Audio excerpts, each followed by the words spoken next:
अस्सलाम वालेकुम स्टूडेंट्स।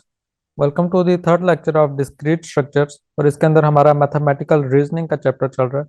और आज जो इस लेक्चर के अंदर हम टॉपिक कवर करेंगे वो कुछ इस तरीके से हैं। सबसे पहले हम देखेंगे टोटोलॉजी क्या चीज़ होती है, फिर उसके बाद कंट्राडिक्शन, कॉन्टिजेंसी, और फिर उसके बाद हम कुछ लॉजिकल इक्विवेलेंट स्टेटमेंट जो हैं उनको हम एनालाइज करेंगे आज के किस तरीके से जो स्टेटमेंट्स होती हैं वो आपस में इक्विवेलेंट होती हैं। तो टोटोलॉजी से स्टार्ट करते हैं। इसकी डेफिनेशन यहाँ पे लिखी हुई है। A compound proposition that is always true no matter what the truth value of the propositional variable that occur in it is called a tautology।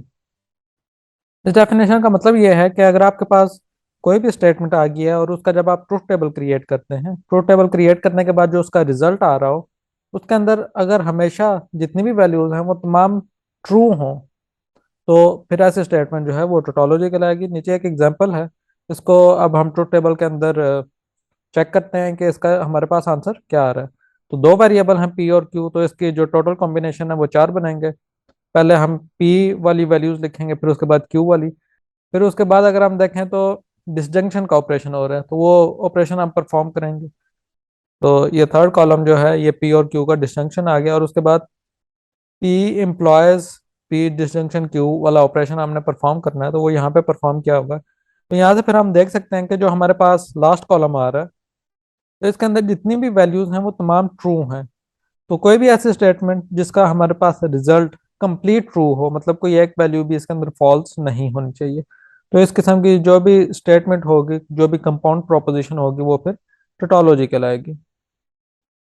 इस तरीके से नेक्स्ट डेफिनेशन है फिर कंट्राडिक्शन की। कंट्राडिक्शन की डेफिनेशन लिखी हुई है, a compound proposition that is always false is called a contradiction. जिस तरीके से टोटोलॉजी के अंदर तमाम ट्रूथ वैल्यूज जो थी वो ट्रू थी, इस तरीके से कंट्राडिक्शन के अंदर कोई भी जब हम टेबल क्रिएट करेंगे तो जो हमारा रिजल्ट है उसके अंदर तमाम वैल्यूज फॉल्स होंगी। तो इसकी भी ये एक एग्जांपल है, ऐसे हम देख लेते हैं। पहले पी का कॉलम है, फिर उसके बाद क्यू का कॉलम है, पी एम्प्लॉयज क्यू है, फिर उसके बाद ये जो निगेशन वाला ऑपरेशन है ये परफॉर्म करना है पी एम्प्लॉयज क्यू पे, वो किया गया है। उसके बाद Q conjunction negation P employees Q वाला ऑपरेशन है। तो ये जब ट्रूथ टेबल हम क्रिएट करेंगे तो आप देख सकते हैं कि जो लास्ट कॉलम है इसके अंदर जितनी भी वैल्यूज हैं वो तमाम वैल्यूज फॉल्स आ रही हैं। तो इस तरीके से अगर कोई हमारे पास ट्रूथ टेबल क्रिएट हो जाए तो वो फिर कंट्राडिक्शन कहलाएगा।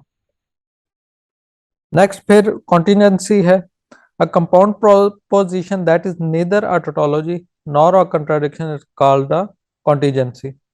हमारे पास कोई भी ऐसा ट्रूथ टेबल है जिसके अंदर जो हमारे पास रिजल्ट आ रहा है वो टोटोलॉजी नहीं है, मतलब तमाम वैल्यूज ट्रू नहीं है, नॉर अ कंट्राडिक्शन, तमाम वैल्यूज फॉल्स भी नहीं है, तो इस किस्म का कोई भी ट्रूथ टेबल होगा तो वो फिर कॉन्टिजेंसी कहलाएगा। मतलब इसके अंदर मिक्स वैल्यूज आ सकती हैं। तो ये एक सिंपल सी एग्जांपल है पी एम्प्लॉयज क्यू की।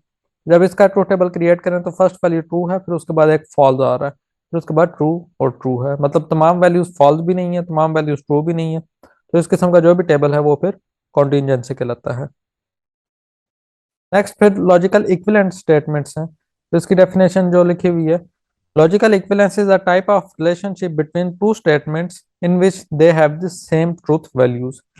कोई भी हमारे पास दो ट्रूथ टेबल इस किस्म के क्रिएट हो जाएं जिसके हमारे पास ट्रूथ वैल्यूज, मतलब जो रिजल्ट है वो सेम आ रहा हो, तो इस किस्म की जो रिलेशनशिप होगा वो फिर लॉजिकल इक्विवेलेंट कहलाएगा।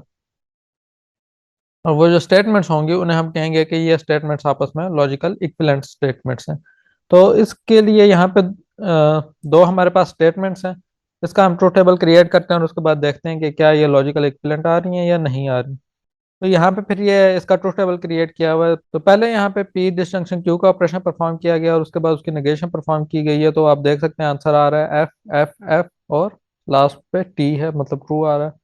इस तरीके से फिर ये अगर सेकंड ऑपरेशन परफॉर्म किया जाए तो इसका भी जो हमारे पास ट्रूथ टेबल क्रिएट हो रहा है उसके अंदर फर्स्ट तीन वैल्यूज फॉल्स हैं और उसके बाद लास्ट वैल्यू ट्रू है। तो ये दो कॉलम है, इनका आपस में रिजल्ट बिल्कुल सेम आ रहा है, मतलब ये दो डिफरेंट ऑपरेशन हमने परफॉर्म किया, इनका रिजल्ट सेम है, तो इसका मतलब है कि ये स्टेटमेंट्स आपस में लॉजिकल इक्विवेलेंट स्टेटमेंट्स हैं।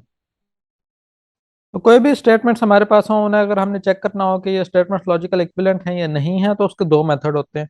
एक मेथड तो ये है जिस तरीके से आपके सामने ट्रूथ टेबल क्रिएट किया गया है, इस तरीके से आप एक ट्रूथ टेबल बना लें और उसके अंदर आप जो हमारे पास रिजल्ट आएंगे उन्हें आपस में कंपेयर कर लें क्या वो सेम है या सेम नहीं है।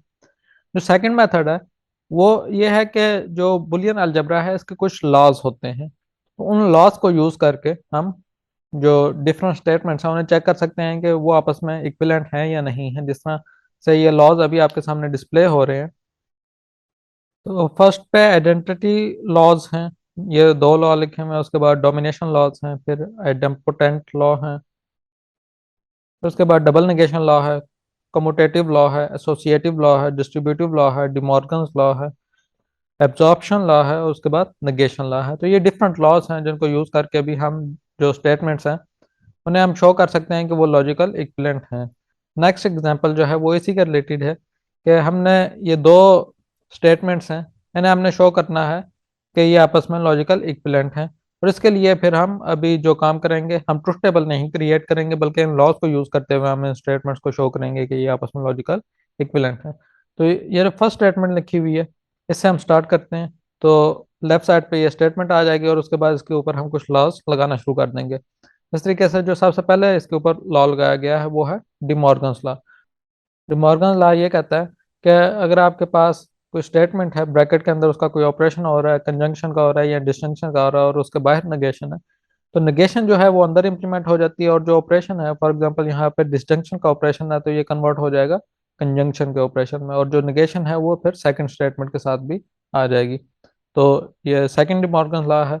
उसके बाद फर्स्ट डिमॉर्गन लॉ, मतलब आगे वाली ये जो ब्रैकेट है इसके ऊपर फर्स्ट डिमॉर्गन लॉ लगाया हुआ है, उसी तरीके से कि नेगेशन जो है वो अंदर आ गई है, और जो कंजंक्शन का ऑपरेशन था वो कन्वर्ट हो गया है डिसजंक्शन के ऑपरेशन में।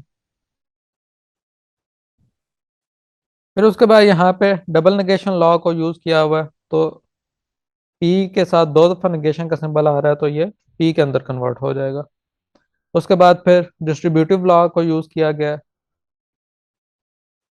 और फिर उसके बाद नेक्स्ट एक जो स्टेटमेंट है वो ये है कि अगर कोई भी दो वेरिएबल्स हों, एक के साथ नेगेशन लगा हुआ है और दूसरा बगैर नेगेशन किया, और इनके दरमियान में अगर कंजंक्शन का ऑपरेशन हो, तो ये इज इक्वल टू फॉल्स होता है, मतलब इक्विवेलेंट फॉल्स है, मतलब तमाम जो इसका रिजल्ट आएगा वो फॉल्स आएगा। तो यहाँ पे ये कन्वर्ट हो गया है एफ में। फिर उसके बाद कम्यूटेटिव लॉ लगा हुआ है, और फिर लास्ट में आइडेंटिटी लॉ को यूज किया गया है, और ये प्रूव कर दिया गया है कि ये दो स्टेटमेंट्स जो हैं ये आपस में लॉजिकल इक्विवेलेंट स्टेटमेंट्स हैं।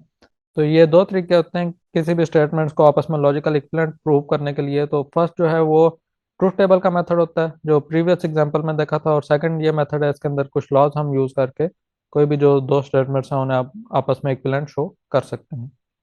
तो आज का लेक्चर यहाँ तक ही है। इस लेक्चर के अंदर अगर आपको किसी किस्म की कंफ्यूजन हो, आपका कोई क्वेश्चन हो, तो आप कमेंट में पूछ सकते हैं। और अगर अभी तक आपने इस वीडियो को लाइक नहीं किया तो वीडियो को लाइक कर दें, और चैनल को अगर अभी आपने सब्सक्राइब नहीं किया तो इस चैनल को सब्सक्राइब कर दें। थैंक यू, मिलते हैं नेक्स्ट लेक्चर में। अल्लाह हाफिज़।